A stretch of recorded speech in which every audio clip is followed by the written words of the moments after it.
Bienvenue dans cette nouvelle édition de l'Africa Tonight. Au sommaire, la Tunisie en route vers l'élection présidentielle du 23 novembre. Le président Monsef Marzouki se maintiendra-t-il au palais de Carthage? Le bras de fer s'annonce déjà tendu avec le candidat de Nida Tounes, Beji Caïd Essebsi. La Libye, toujours en quête de stabilité, de violents combats ont fait rage ce lundi à Benghazi, tandis qu'à Tripoli, la capitale, les habitants profitaient d'un fragile retour au calme. Au Nigeria, une entreprise s'est spécialisée dans le relooking de vieilles voitures. Son concepteur s'est inspiré d'une célèbre émission de télé-réalité. Avant de développer ces titres, signalons cet attentat suicide ce lundi au Nigeria. Au moins 15 personnes ont été tuées et 50 blessées pendant une célébration chiite dans le nord-est du pays. Plusieurs autres personnes ont perdu la vie quand des soldats ont ouvert le feu peu après l'explosion. La communauté musulmane chiite minoritaire compte plusieurs millions de fidèles dans le nord du Nigeria. En Tunisie, une semaine après les élections législatives, les citoyens se préparent à élire leur président de la République. Le scrutin est prévu le 23 novembre. 27 candidats sont en lice. Parmi eux, deux figures se distinguent, l'actuel président Monsef Marzouki et Beji Caïd Essebsi, ancien Premier ministre et fondateur du parti Nida Tounes, grand gagnant des législatives. Ibrahim Diaye. La Tunisie en campagne pour sa première présidentielle de l'après-révolution. Au lendemain du scrutin législatif remporté par le parti Nida Tounes, dirigé par l'ancien Premier ministre Beji Caïd Essebsi, la Tunisie se tourne vers la présidentielle prévue le 23 novembre 2014. La campagne présidentielle a été lancée ce samedi 1er novembre. 27 candidats sont en lice. Parmi eux figure le président sortant, Monsef Marzouki. Je crois qu'il y a une vague porteuse en faveur du candidat du parti Nida, Beji Caïd Essebsi. Il a eu la majorité des voix au cours des élections législatives et je pense qu'il pourrait profiter de cette dynamique. En face de lui, l'un des candidats les plus sérieux, bien entendu, c'est le président sortant, même s'il est vraiment au plus bas de sa popularité en ce moment. Une présidentielle marquée par une absence de taille, celle du parti Ennahda, qui ne présente pas de candidat à ce scrutin. Le parti islamiste n'a pas réussi à présenter un candidat parce que réellement, au sein des dirigeants de Nahda, hormis leur leader incontesté, Ras Ghannouchi, il n'y a pas réellement de figure pouvant donner l'impression d'occuper un poste de cette envergure. C'est-à-dire, en bref, il n'y a pas d'homme d'État au sein de Nahda aujourd'hui. Cependant, malgré son absence à la présidentielle, Ennahda peut peser sur le scrutin grâce à son important capital électoral. Nahda essaie de monnayer son réservoir électoral de voix qui avoisine les 900 000 voix, essaie de la monnayer avec les candidats présents, mais dans tous les cas, Nahda sera un petit peu dans un virage aussi important, absente de la compétition. Le président de l'Assemblée nationale constituante, Moustapha Ben Jaafar, ou encore l'homme d'affaires et président du club africain, une équipe de football, Islim Riahi, brigue également la magistrature suprême. Un deuxième tour de la présidentielle aura lieu en fin décembre si aucun des candidats ne remporte la majorité absolue des suffrages au premier tour. En République démocratique du Congo, au moins 20 personnes ont été arrêtées ce lundi à Kinshasa lors d'une manifestation interdite de l'opposition. Un cadre de l'opposition a mis en garde contre le risque d'une révolte à l'image de celle qui a chassé du pouvoir le président burkinabé Blaise Compaoré.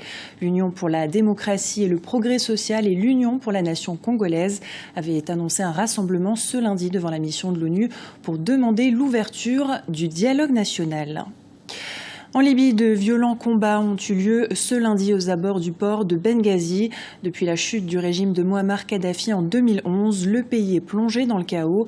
À Tripoli, la capitale, les habitants profitent d'un fragile retour au calme malgré la poursuite des combats à l'ouest de la ville. Ibrahim Diaye.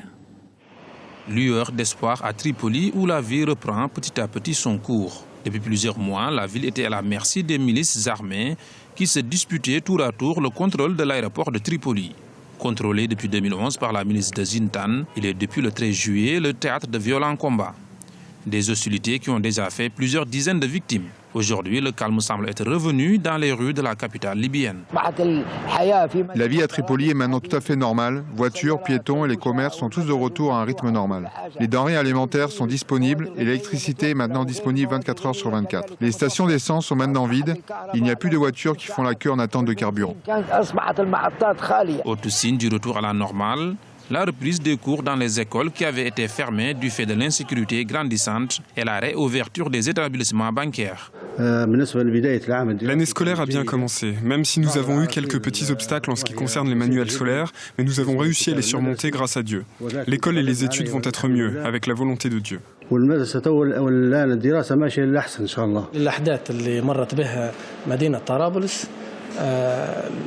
En raison des événements qui ont eu lieu à Tripoli, les banques ont eu une pénurie de devises. Mais Dieu merci, les activités ont repris un rythme normal. Les clients déposent de grandes quantités d'argent et il n'y a pas de plafond sur les retraits.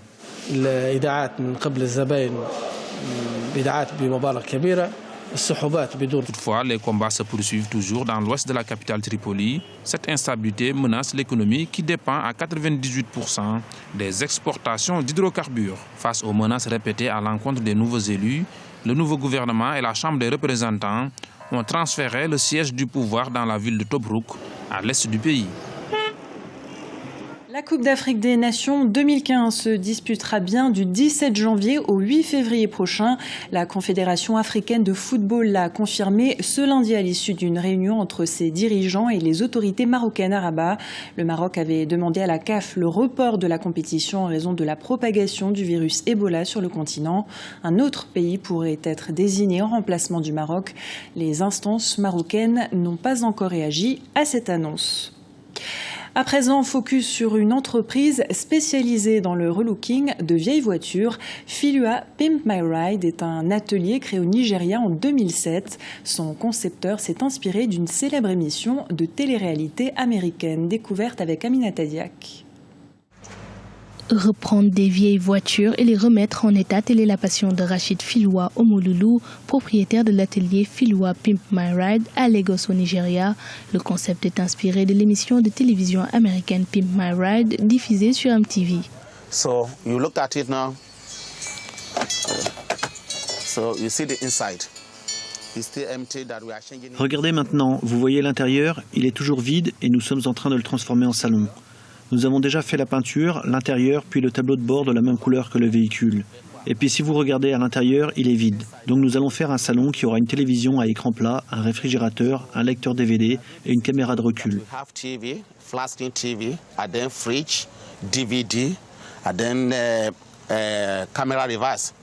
À ses débuts en 2007, les clients s'étaient montrés sceptiques à l'égard de ce nouveau concept.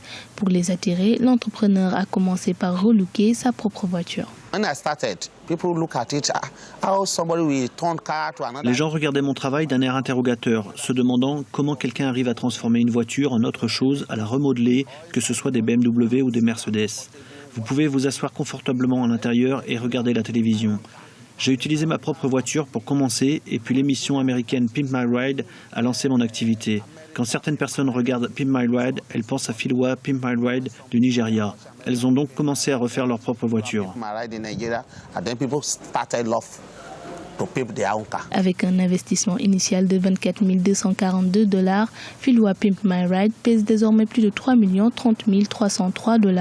L'atelier de Rachid Filua Omolulu traite près de 10 voitures par mois. Toutes les pièces de rechange et les peintures customisées sont directement importées d'Europe. Ce journal a été réalisé par l'ensemble de la rédaction. Nous vous remercions pour votre fidélité. Dans un instant, une nouvelle édition de l'actualité sur Africa 24.